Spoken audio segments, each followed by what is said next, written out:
Morning. And having all of my data wasn't actually, and didn't end up being as important as I thought it was initially. Of course, it was scary at first. Because you lost your, like, literally everything. Like I've had the phone for almost 3 years now. So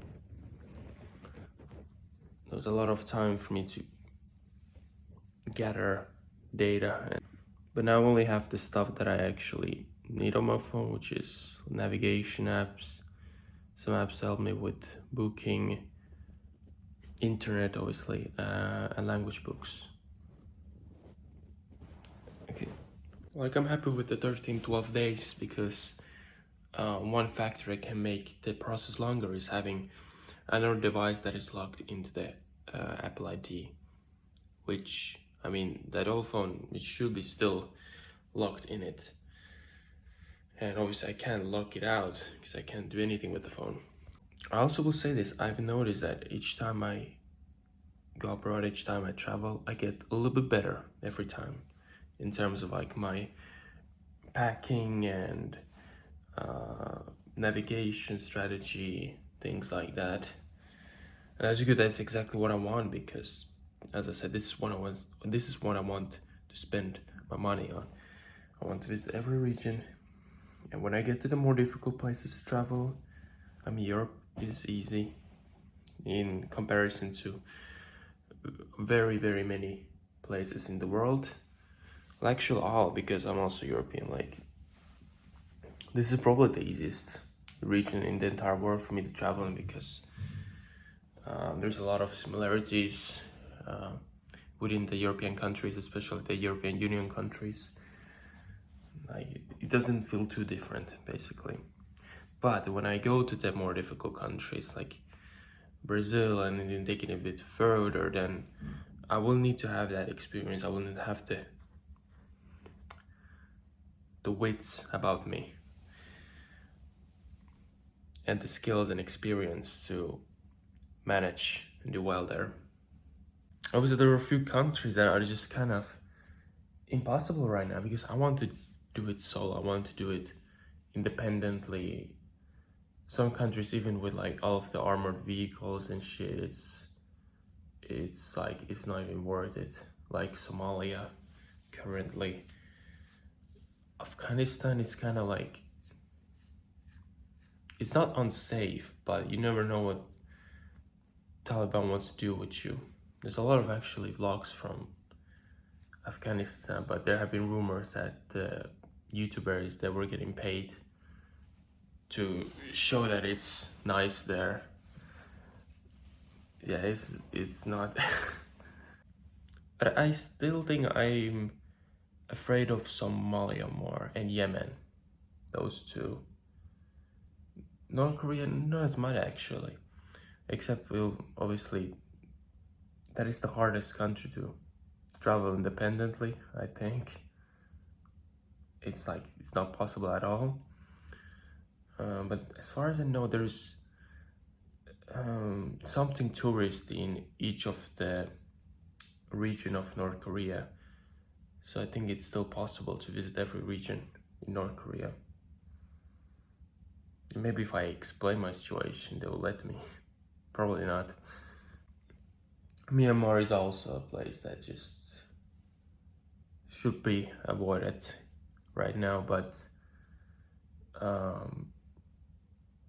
obviously had its issues even before the coup d'etat and the war that is currently happening there, but it was like relatively safe regardless before. So, but since it has been somewhat stable for most of its recent history, then I have hope that the situation will eventually get resolved, but I don't know about Yemen. I don't know about Somalia. I don't know when those places will actually become like visitable. Turkmenistan is also a very tough one. It's very, very hard to travel there independently. As far as I know, it's not possible unless you're part of a tour group. And I don't think you can separate from the group at any point. Only instance that I know of where independent travelers have been able to travel somewhat independently is a transit visa, if they're just transiting to Turkmenistan, and they might be given a few extra days to make sure they manage to transit and get out of Turkmenistan in time, and during that time they might be able to like visit some places, but they're giving like a specific route they have to follow. But I don't know how enforced that is really. Syria is also a tough one, but it is safer than what it was before, so I think it'll be, at some point it'll be possible to independently travel there again somewhat safely. So even now Syria has like pockets of somewhat safe areas. Obviously it's just a very small portion of the entire country, but it's still something. Merpas are constantly screaming. They think they're being stolen because they're not connected to my account anymore. They had a movie theater right here. Man, I should have gone there. Well, it was probably closed anyway. A bus just passed me by, and it's a bus that was written in French, free bus in the city of Noyo. So that's why I wasn't charged when I was giving the driver money when I was going to Grand Rue, the village, yesterday. That's pretty cool. I wonder if that's like a common thing in French cities. I know that in Luxembourg all of the public transport is completely free, but I mean they're rich as fuck, so.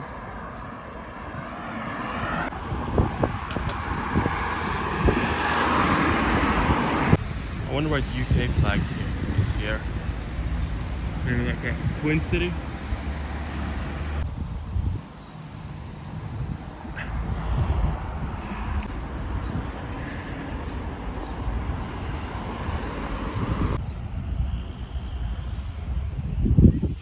The guy who hitchhiked me, he said he has lived here for his entire life and now he wants to move up because it's too small, it's getting too boring for him.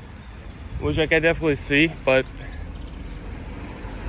for like a short period of time this seems like a very nice place to live, because it's probably a lot cheaper to live here than in Paris, but it's also not that far away if you need to go there.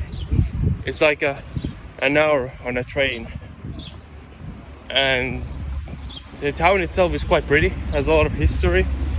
So yeah, almost there.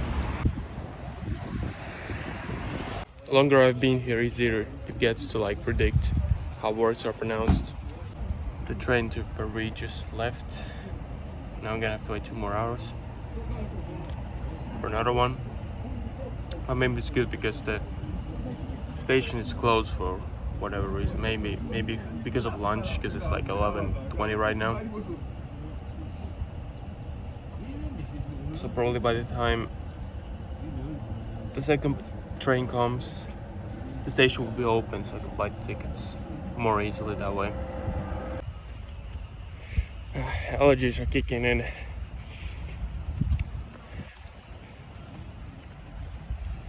I'm gonna go get something to eat so I don't have to eat at Paris. I'll just have a croissant or something when I'm in Paris.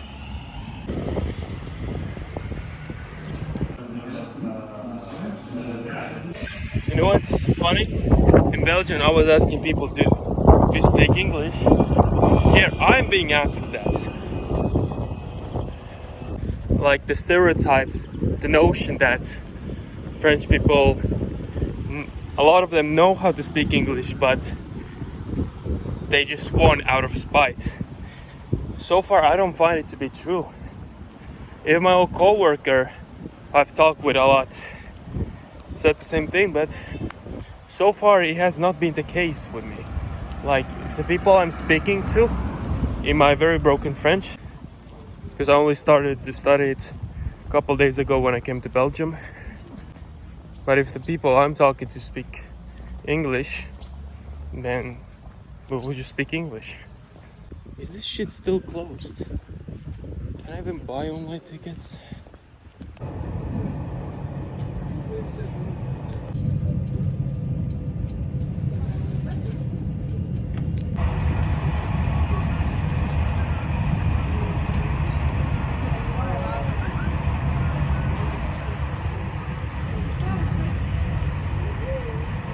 Baba, te le cae, déjale tan colchonada, ni pica, vamos a que busco.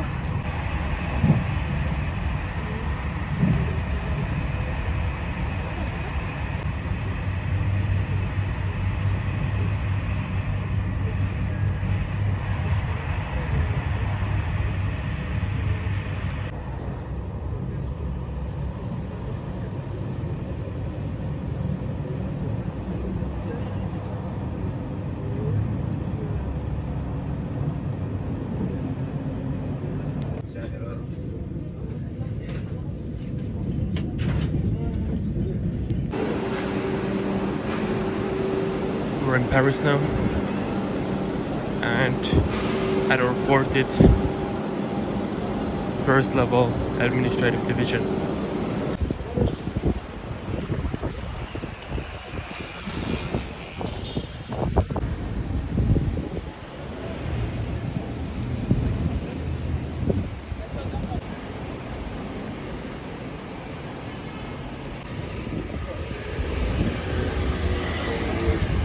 So yeah, as I said, I'm only gonna be passing Paris. I'm walking towards the other train station I need to get to. But I will pass by the river, the Seine. I guess that's something I wanna see.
So yeah, I'm on my way to Bercy, where the station is. All I have to do is follow the river this way.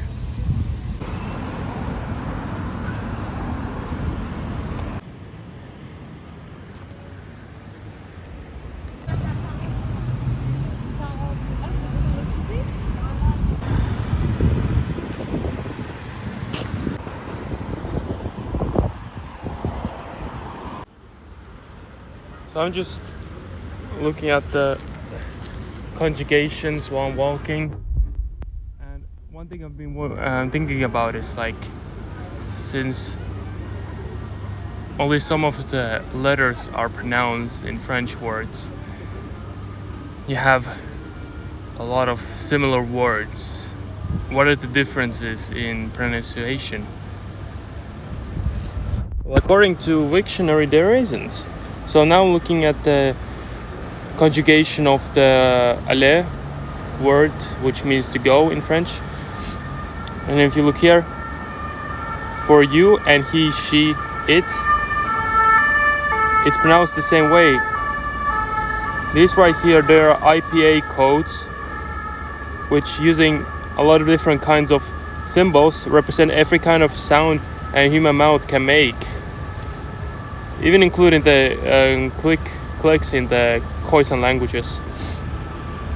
I don't know, like I have to Google if there's actually any difference between pronunciation between these two. I mean, I guess it doesn't really matter because context probably gives it away.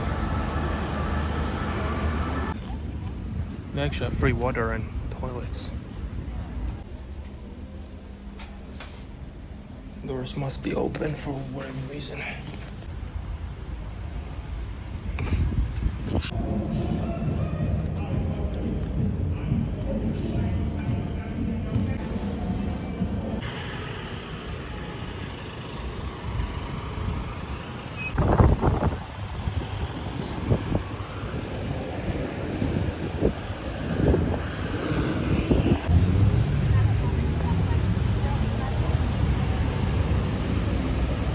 Seems like we're more in the business area now.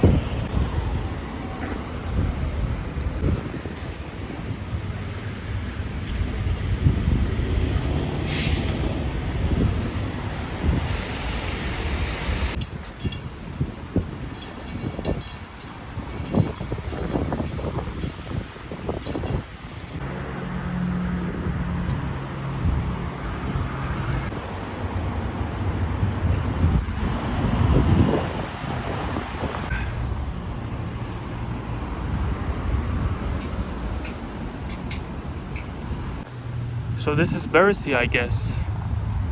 I've only heard of that name once, and it was associated with like a venue for artists. But it's probably more than that. But yeah, I'll have to do some googling around after this.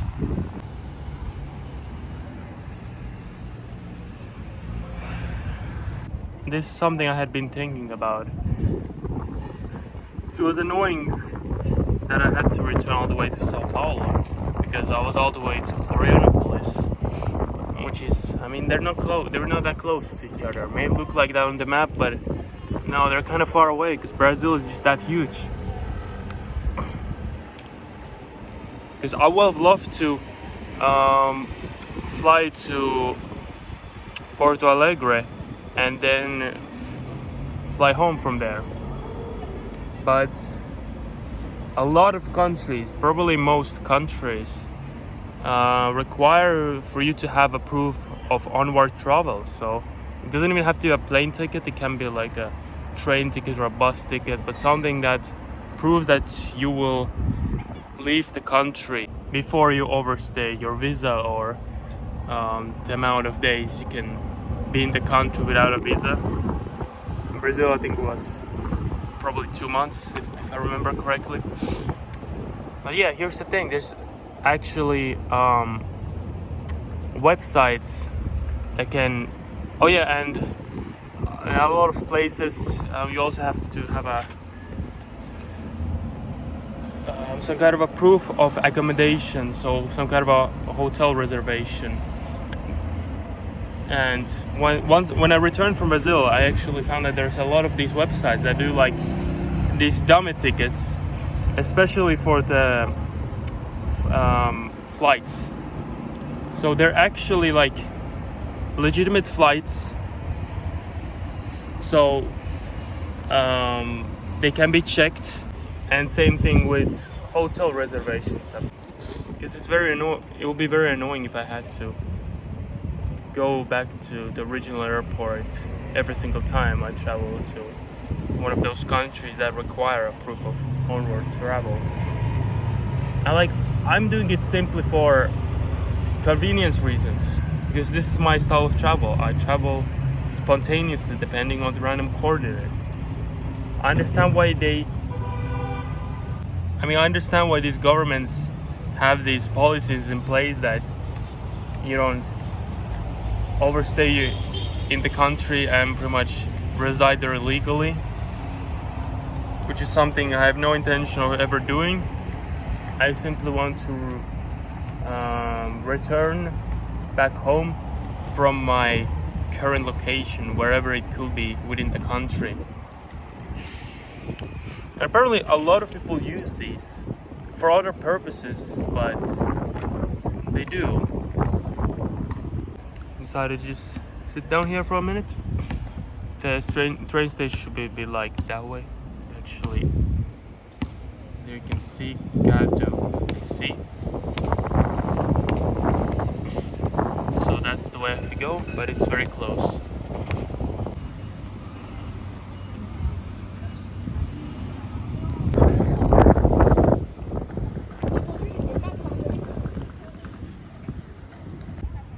Alright, I found it.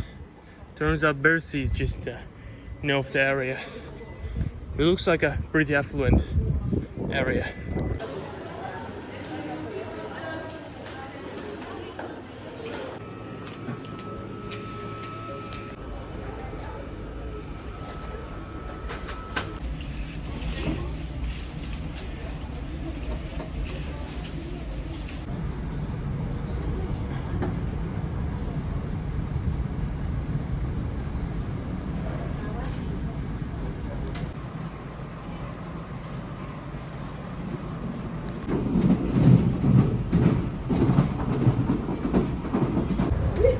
Ça fait un peu peur, mais vas-y, débrouille. Ouais.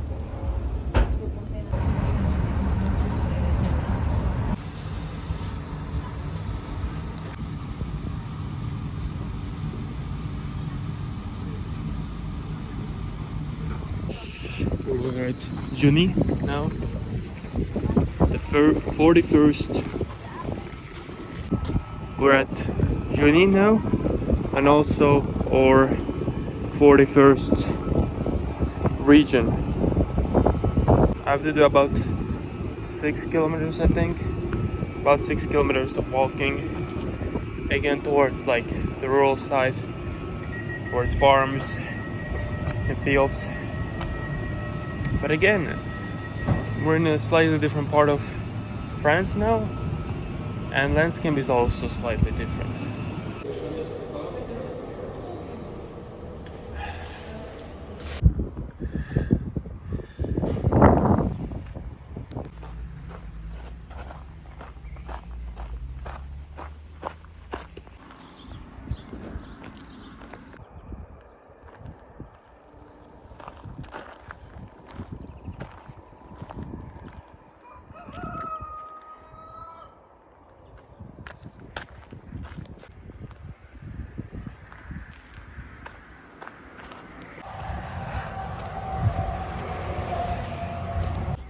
Look at all the pollen.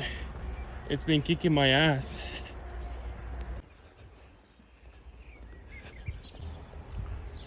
Interesting.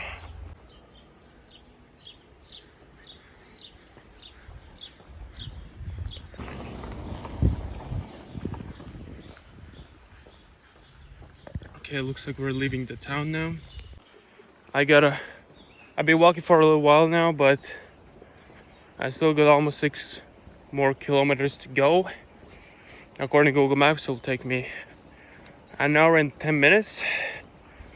So I'll be at my course approximately at 8:20 p.m., which is good. We'll load my course for tomorrow and then find a place to sleep in. What kind of secrets lie over there? I mean, it is pretty. It is pretty.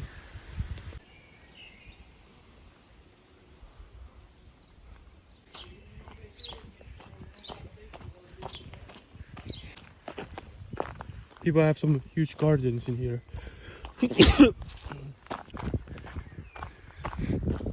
This looks sick.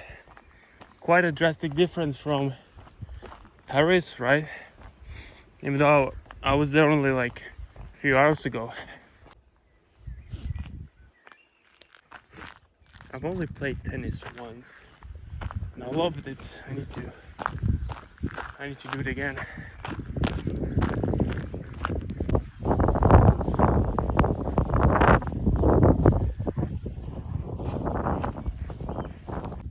So they just started to build this skate, and then they were like, who's even gonna come from here?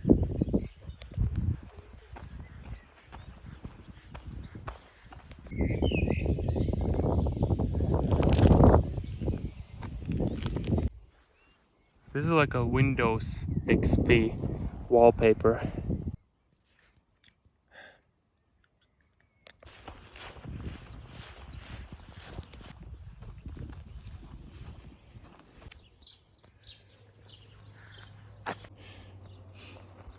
Non-drinkable water, but I'll take it. I'll just splash my face. There was no water.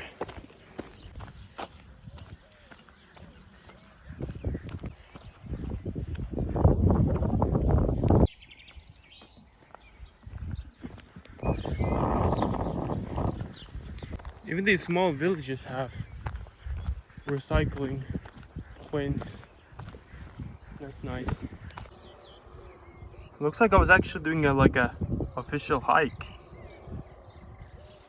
I'm gonna have to translate that later.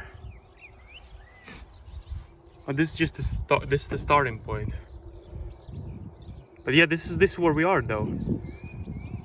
But yeah, I think this is the way I came from. I think so. No, I came from here. This is something else. Okay.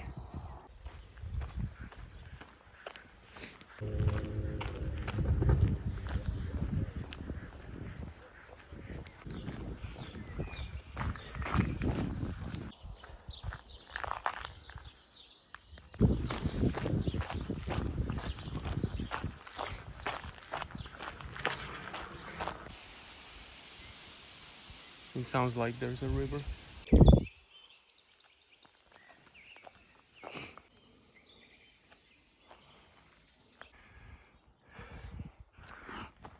Almost there.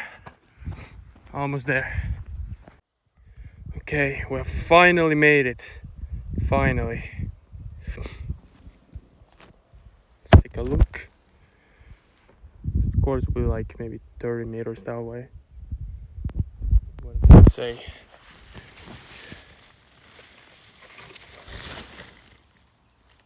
Oh.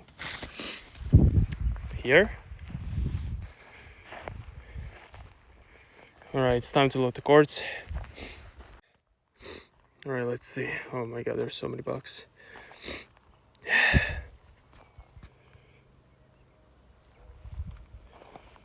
Alright, well, I guess I'll go that way. Load the new ones. There's some more.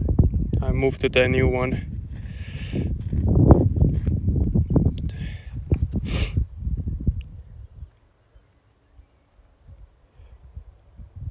I mean, I have to go that way anyway. That's nice. Okay, let's see.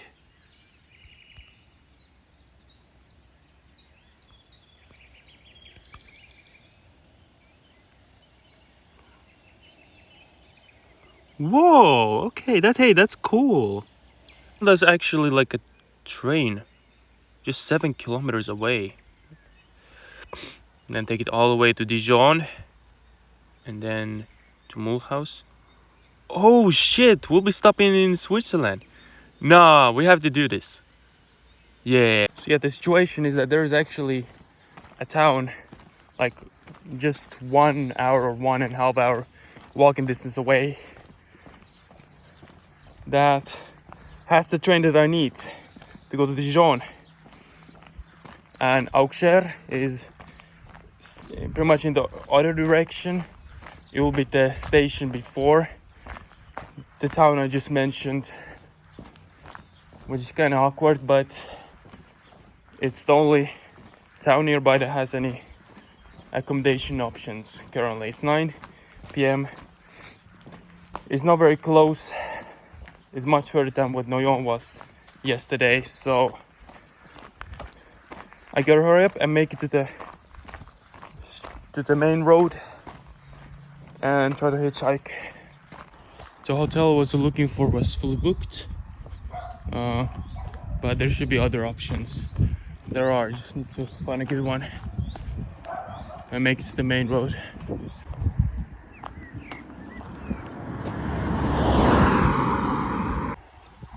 Auxerre is the pronunciation. Attempt to talk. No luck with lifting this time. Yesterday was much easier for whatever reason. And it's getting very late. XY is not a very big city at all.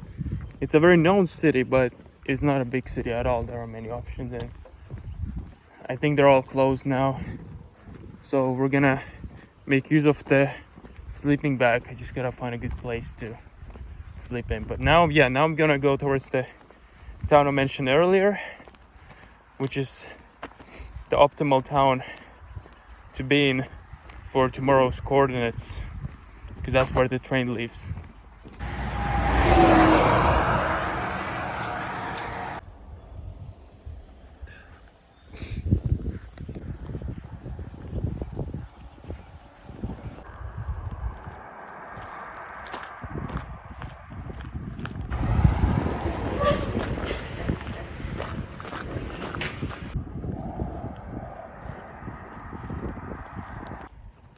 I mean, that's just a queue.